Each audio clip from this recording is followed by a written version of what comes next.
ABK Matin, l'interview.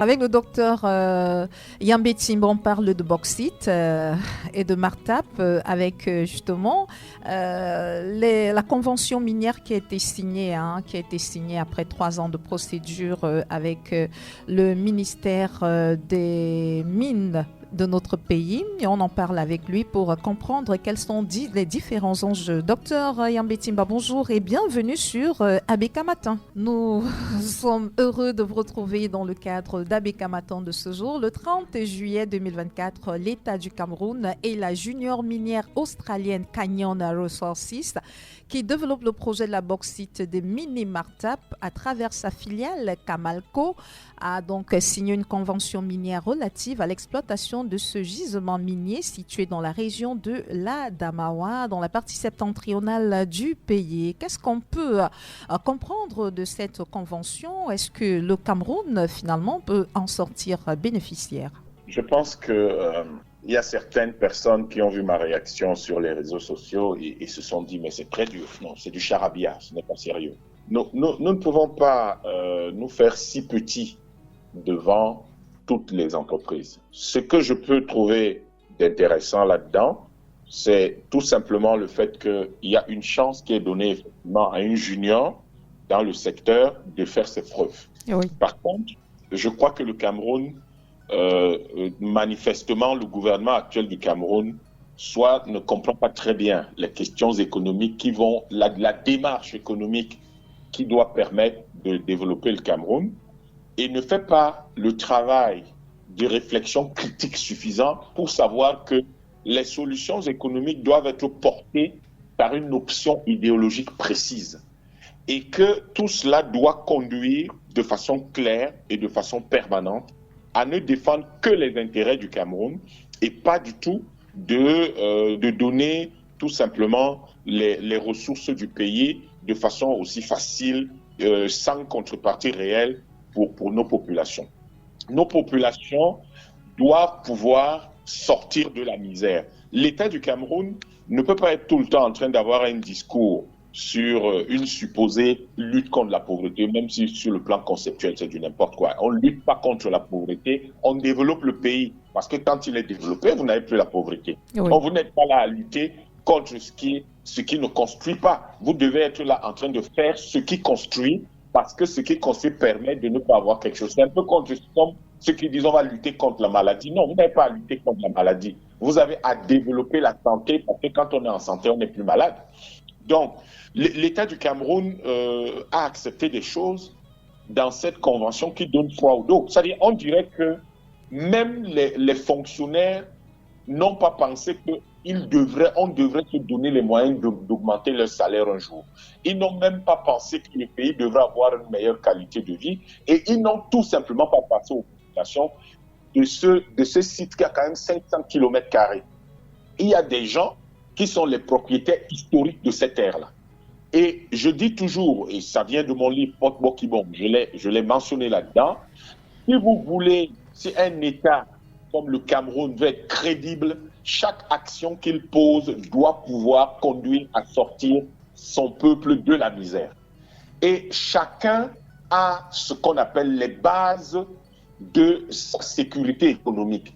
Les populations qui vivent à cet endroit de mini-martap là-bas, dans cette zone-là, là où il y a le gisement, Oui. mais elles doivent être les premiers bénéficiaires de cette mine. Donc, il y a 2 conditions simples pour que ces gens-là sortent définitivement de la misère. S'ils sortent de la misère, ça va aider tout le Cameroun. La première chose, c'est qu'ils auraient dû recevoir 2% des 2 milliards de dollars qui constituent à ce jour la valeur de ce gisement. Ça fait 40 millions de dollars. Et ces 40 millions de dollars, ça fait à peu près 24 milliards de francs CFA, auraient dû être leur bonus de signature. La première chose. Ou peut-être même c'est un peu plus, 2 milliards, 200 millions, 20 millions. Ça devait être ça. C'est la première chose qu'ils devaient recevoir et ils auraient pu créer leur propre fonds qui leur permettait donc de financer leurs choses. Première chose. Deuxième chose, ces gens-là devaient recevoir au minimum 20% du capital de l'entreprise créée. Ce qui permet d'assurer un certain suivi. Parce que l'État du Cameroun dit dans une des dispositions légales qui existent et réglementaires que les populations qui sont de la zone d'exploitation d'une mine doivent assurer le suivi si vous voulez, de tous les aspects écologiques. Mais vous chassez les gens. Vous prenez des gens qui viennent d'Australie. Vous leur donnez les ressources d'une population qui vit à Minimata. Et après, vous demandez à ces gens devenus des apatrides, puisqu'ils n'ont plus de village. Vous leur demandez de venir suivre comment ceux qui exploitent et gagnent des milliards, 2 milliards de dollars, comment eux, ils ne vont pas polluer la zone. Alors que vous les avez chassés. Ils n'ont rien. Vous venez raconter que l'État a 10% de parts gratuites. Pourquoi vous rentrez dans ce genre de débat, dans ce genre de relations totalement irrespectueuses dans lesquelles il y a... Si vous dites ça, personne ne va vous respecter. Vous dites à quelqu'un que vous avez 10% de parts gratuites. Pourquoi il vous respecte alors que vous avez des parts gratuites? Pourquoi l'État doit prendre des parts gratuites et les gens de Mini-Martap n'ont rien? Pourquoi? Donc, pour quelle raison vous alignez des choses, des droits de concession domaniale, 100 000 francs CFA par kilomètre paré par an? Vous êtes sérieux? Quand on prend 1 kilomètre carré de terrain au Cameroun, ça a une valeur de 100 000 francs. Si vous prenez 1 kilomètre carré de terrain au Cameroun, ça a une valeur de 100 000 francs par an. Mais qu'est-ce que c'est que cette histoire? Qui a négocié ça? Il faut quand même que nous soyons beaucoup plus sérieux que ça. Une taxe à l'exportation autour de 2%, non monsieur. Ce n'est pas en taxant l'exportation qu'on gagne de l'argent. C'est en s'organisant pour que vous ayez des parts là-dedans et en créant un hub industriel à cet endroit que vous gagnez de l'argent. Ces gens-là viennent s'installer, ils vont gagner 2 milliards de dollars. Ils ont créé une université de technologie. Nos enfants, eux, ils vont apprendre et maîtriser la gestion minière, les technologies minières. Comment? Mais enfin, on se demande, mais qui a négocié ça? Quel est le type qui a conduit une telle négociation? C'est pas possible. C'est tout simplement, c'est-à-dire que vous ne comprenez pas. On dit, on va ouvrir le capital du projet à 10%, de 10% aux nationaux. Quel est l'intérêt? Est-ce que c'est censé être le projet des nationaux ou c'est censé être le projet des gens de Mini-Martap? Les gens de Mini-Martap, les 500 km² là, c'est leur apport en nature. Ça existe dans la loi OHADA, cette disposition-là. Pourquoi on ne l'applique pas? Pourquoi ils n'appliquent pas cette disposition d'apport en nature? Docteur Yambé-Timba, le gouvernement se félicite de ce qu'il y aura quand même la création de plus de 1000 emplois directs et plusieurs emplois indirects à travers ce projet. Oui, mais bien sûr, quand on ne voit pas plus loin que le bout de son nez, voilà le genre de choses qui vous paraît intéressant. Vous créez 1000 emplois, est-ce que c'est ça qui est important pour ces gens? Si vous faites venir des gens de l'étranger et vous transformez les propriétaires historiques de la terre en des manœuvres, parce que la grande majorité de ces emplois, c'est quoi? Pour ceux qui ne connaissent pas le travail des mines. Mais c'est le travail de mineurs qui est extrêmement pénible. Il n'y aura même pratiquement aucun gars du coin qui va être directeur ou alors qui aura les compétences. Et vous créez 1000 emplois pour que les gens soient quoi? Des balayeurs, des vigiles, des choses comme ça. C'est ça les emplois qu'eux, ils méritent? C'est ça qu'ils méritent? Alors qu'un projet comme celui-ci, vous devez sur le site créer une université spécialisée en métallurgie. Si vous créez une université spécialisée en métallurgie avec un collège, un lycée technique qui va avoir pour spécialisation lycée scientifique et technique, qui va donc préparer les jeunes du coin à devenir demain des techniciens dans le domaine, des ingénieurs dans le domaine, des managers dans le domaine, des experts juridiques dans le domaine, etc., etc. Mais voilà comment vous créez de vrais emplois. Mais vous ne devez pas avoir une attitude qui dit « Ah oui, on crée 1000 emplois maintenant, et dans 20 ans, on fait quoi ?» Dans 20 ans, on fait quoi? Docteur Yambé-Timba, on parle de près de 5 millions de tonnes de bauxite qui seront quand même exploitées du côté de Mini-Martap. Est-ce que ça ne fait pas froid au dos au vu des retombées qui seront celles du Cameroun? Est-ce que le Cameroun ne va pas donner un peu plus que ce qu'il recevra finalement? Non, c'est ça le problème du Cameroun. C'est-à-dire quand on dit 5 millions de tonnes, les gens commencent à s'imaginer que c'est extraordinaire. Mais ça n'a rien d'extraordinaire, c'est pas ça qui est important. Ce qui est important, ce sont les personnes qui vivent là. C'est les personnes qui vivent là. Quand les Australiens seront partis dans 20 ans, ces gens-là auront quoi? Enfin, après 20 ans d'exploitation, ces gens auront quoi? Ils auront des terres polluées. Des terres polluées. Qui va gérer ça? Alors que si vous créez une université spécialisée à cet endroit-là, vous allez former des experts qui vont pouvoir créer la dépollution. Si ces gens-là ont 20% du capital, ça veut dire qu'ils ont 20% du conseil d'administration, au moins 20% des cadres, 20% du personnel au minimum. Parce que c'est leur terre. Ce ne sont pas les terres de tout le monde. Il faut quand même qu'on soit sérieux. Hein. Ce n'est pas les terres de tout le monde, c'est les terres des gens qui sont là. Donc il faut qu'ils soient intégrés dans la question n'est pas de 5 millions de tonnes. 5 millions de tonnes, ça c'est un détail. On verra ça après. Il faut que ces gens qui sont là soient impliqués, intégrés, etc.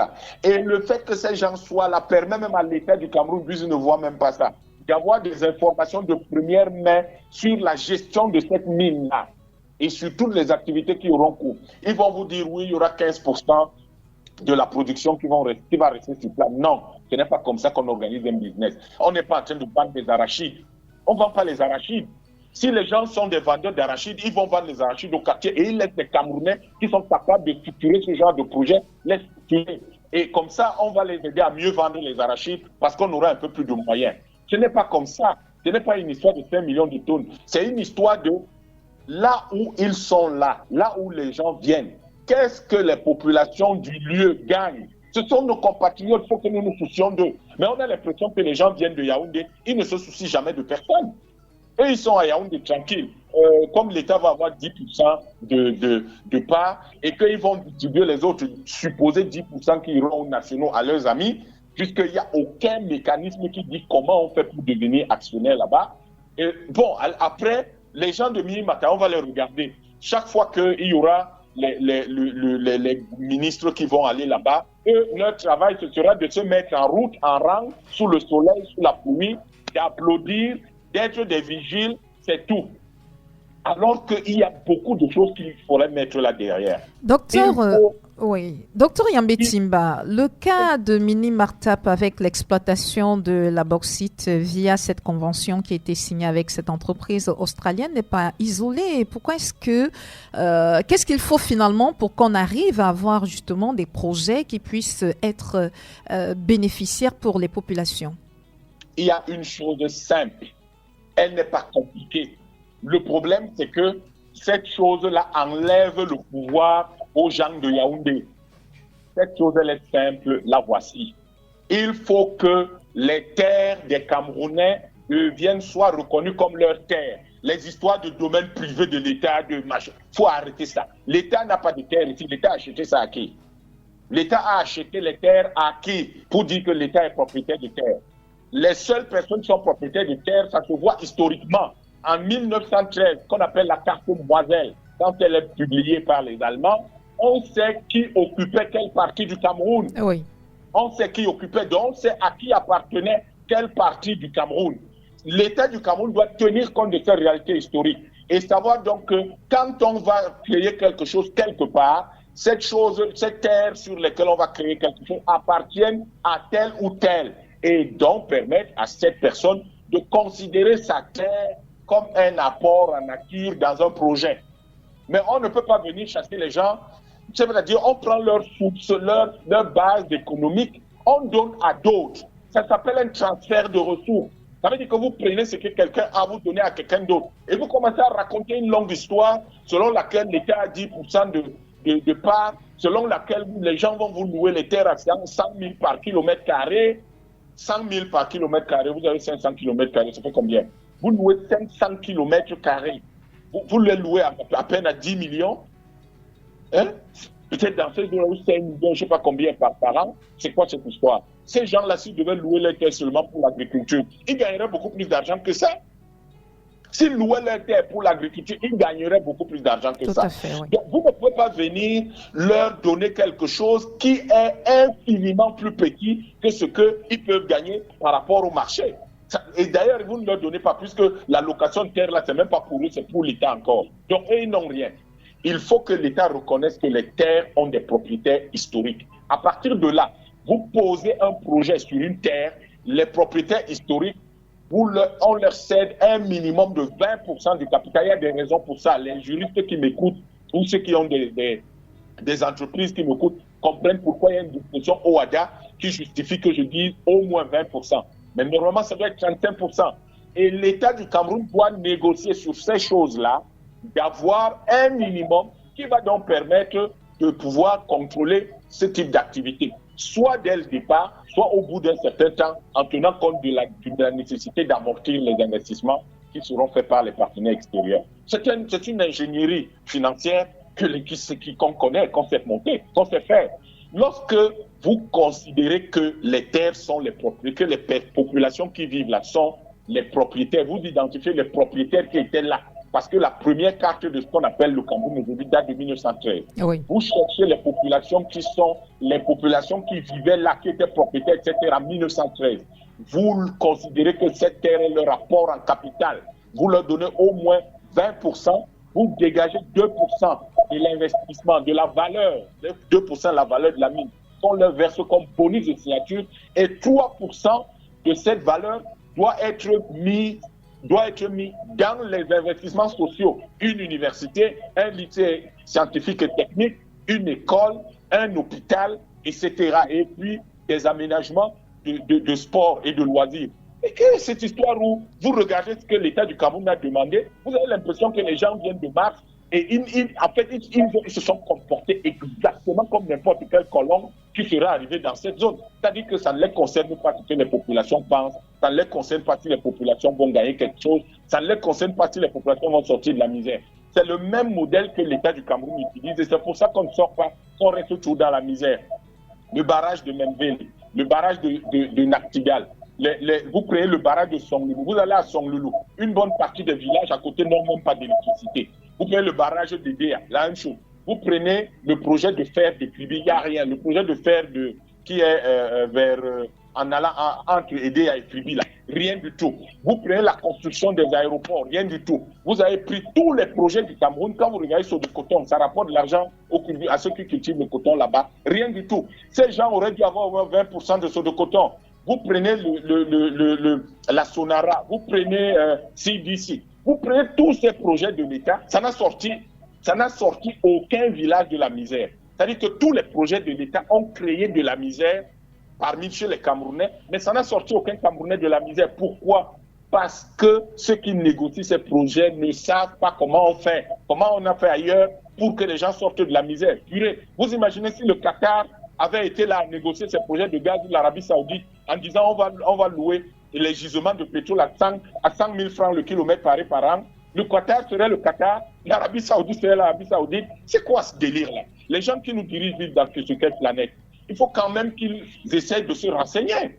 Il y a quand même des pays qui sont devenus des pays riches aujourd'hui grâce à leurs ressources naturelles. Pourquoi chez nous, on nous présente une chose comme ça? Comment on fait comment on a même le courage de nous présenter une chose comme ça? Les populations de Mini-Martap ne sont-ils pas nos compatriotes? Ces gens-là ne méritent pas de sortir de la misère? C'est quoi ça? Mais il faut que notre gouvernement, quand même, écoute un peu. Il bavarde trop. Il faut qu'il écoute un peu. Et qu'il écoute parce qu'on va l'aider. Et parce qu'il s'agit des Camerounais. Aujourd'hui, ils sont au gouvernement. Demain, ils n'y seront plus. Et quand ils ne seront plus dans le gouvernement, ils vont rentrer dans cette misère-là. Ça leur plaira d'aller revivre dans cette misère. Mais il faut quand même qu'on soit sérieux. Docteur Yambé Timbe, est-ce que finalement on fait face à un problème de casting au niveau de notre gouvernement? Pourquoi on en a toujours à avoir des projets foireux? Vous en avez cité quelques-uns qui n'ont finalement rien apporté en termes de développement au Cameroun et qui ont pourtant tiré notre pays des années en arrière. Qu'est-ce qui pose problème? Qu'est-ce qui fait qu'au fur et à mesure que le temps passe, qu'on en soit toujours à multiplier les erreurs? En fait, je ne vais pas vous donner une réponse mais il y a un environnement qui crée ça. Ça s'appelle l'environnement néocolonial. Lorsque vous êtes dans un environnement où, en réalité, votre pays, les gens qui dirigent votre pays ne sont pas des gens qui se battent pour la souveraineté de votre pays, qui se battent pour l'indépendance de votre pays, qui se battent pour la liberté de votre pays par rapport aux autres. C'est ça pour créer cette situation. Les gens doivent des choses, ils sont inscrits dans un système international, un système de prédation internationale où les Occidentaux ont le droit de prélever gratuitement les minerais partout dans le monde parce que le capitalisme vit comme ça.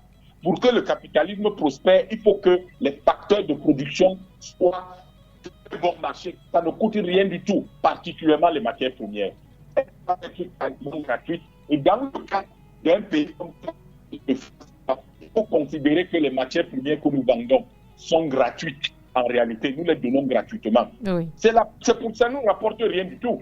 Donc, les gens vont vous dire, on nous paye en France, c'est pas. J'ai entendu un ministre dire un jour que, oui, mais en réalité, les gens qui sont contre le franc CFA disent n'importe quoi, parce qu'après, la France nous donne la contrepartie de nos réserves en franc CFA.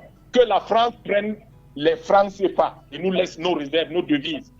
Mais quand vous entendez des membres du gouvernement dire ça, vous vous demandez, ces gens-là sont au gouvernement, ces gens-là, vraiment, ils dirigent le pays, vous ne comprenez pas. Parce que, madame, le contexte néocolonial crée ce genre de choses. Dans un pays libre, souverain, personne ne reste. C'est-à-dire que vous venez même faire une proposition comme celle-ci. Personne ne vous écoute. Si vous ne faites même pas attention, on va vous chasser. Parce que ça là, même si on exploite cette mine pendant 1000 ans, dans ce village, dans cette zone-là de Mini-Martap, les gens n'auront même pas la capacité de se construire une maison. Ils n'en auront pas. La preuve, aller aider à la Lucamela, non? On gagne quoi? Oui. On gagne quoi? Aller là-bas, la CDC est là-bas dans le sud-ouest. Vous avez l'impression que ça a sorti les gens de la misère? La Sonara est là. Ça a quel impact?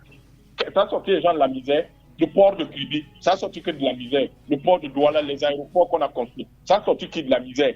Or, si vous disiez que les terres sur lesquelles ces choses-là se trouvent appartiennent à des populations de manière historique, et qu'un barrage comme le barrage de Naktigal, vous dites ces terres-là appartiennent à tel peuple. Vous dites que ce peuple doit avoir 2%, 845 milliards d'investissements de Naktigal, ce peuple aurait déjà perçu 17 milliards. 17. Oui. 17 milliards, ces gens-là savent gérer les 17 milliards là mieux que l'État. Parce que de toute façon, l'État du Cameroun nous a prouvé qu'il est incapable de bien gérer l'argent. 2, si ces gens-là avaient 20% du barrage de Naktigal, vous imaginez ce qu'ils allaient gagner? L'État du Cameroun va payer 10 milliards chaque mois. 10 milliards chaque mois pour l'électricité qui démarre là. À partir de janvier, là, quand on a fini le barrage ou pas, l'État du Cameroun va payer 10 milliards. Donc, sur les 10 milliards, même si ces gens-là font seulement 5 milliards de bénéfices, même pour 4 milliards de bénéfices, ça veut dire que ces gens-là, avec 20%, auront au moins 800 millions tous les ans, tous les mois. Si ces gens-là ont au moins 800 millions tous les mois, ça leur fait 10 milliards par an. Purée, ils sortent de la misère. Quel diable de calcul il faut faire pour qu'on comprenne ça? Ces gens sortent de la misère parce qu'ils ont un revenu récurrent grâce auquel, parce qu'ils sont quand même intelligents. Il ne faut pas aller croire que c'est parce qu'ils vivent au village qu'ils sont bêtes et ils ont des enfants qui sont bien en ville. Oui. S'ils ont 800 millions tous les mois, ça leur permet de lever des fonds pour développer leur région. L'État ne sait pas le faire. L'État, il ne l'a pas fait depuis 64 ans. S'il le savait le faire, il l'aurait fait. 64 ans, c'est largement, c'est un temps suffisamment long pour savoir si vous êtes capable de faire quelque chose ou pas. L'État n'a pas pu le faire. Donc, vous voyez que ce que nous disons là, et qui semble ne pas plaire, pour sortir, docteur, oui, on aurait aidé tout le pays, oui, ça devait être que les réserves, les ressources que nous avons, la terre, c'est la base, notre base économique. Tout ce que vous allez faire comme business reposera sur la terre. J'ai entendu une espèce d'idiot dire l'autre jour que oui, mais les gens qui sont dans l'informatique n'ont pas besoin de vos terres. Ils ont les data. Vos serveurs sont posés sur Mars. Vos serveurs, vous les posez sur Mars. Non, mais c'est-à-dire qu'en fait, on a l'impression que les gens qui dirigent notre pays ont un problème sérieux contre notre pays. Vous ne pouvez pas prendre la meilleure mine de bauxite du monde. Vous la donnez gratuitement aux gens comme ça. Et les populations qui sont là ne gagnent rien du tout. Rien du tout. Merci. Je crois que c'est ça le modèle qu'ils ont mis partout. Le pétrole qu'on exploite partout là depuis 1969. Vous avez vu que ça a sorti quelqu'un de la misère? Ça a sorti personne de la misère. Le gaz qu'on exploite là depuis. Vous avez vu que ça a sorti quelqu'un de la misère? Parce que le modèle, le business model est mauvais. Parce que les négociations sont mal menées. Il faut que ça change. Il faut que le président de la République, vraiment, qui prenne ce truc entre les mains. Parce que si les populations de Mini-Martap refusent aujourd'hui, si elles décident de refuser cette convention, l'État va faire quoi? L'État va faire comment? Peut-être il y aura un coup de force. Les prochains sites, l'État va faire comment? Ils sont sûrs que les gens vont accepter ça? C'est pas sérieux. Merci, docteur Yambé Timba, merci de nous avoir encore gratifié de votre présence sur les antennes d'ABK Radio. Dans le cadre de cette émission ABK Matin, excellent début de semaine à vous. Merci à vous et à ceux qui nous ont écoutés. Nous espérons vivement que notre gouvernement nous écoute et qu'il essaiera de modifier ce modèle qui est très mauvais. Le Qatar, l'Arabie Saoudite, etc. ne sont pas développés comme ça. Oui. Dr Yambé Timba était l'invité de Sidonie Fikat.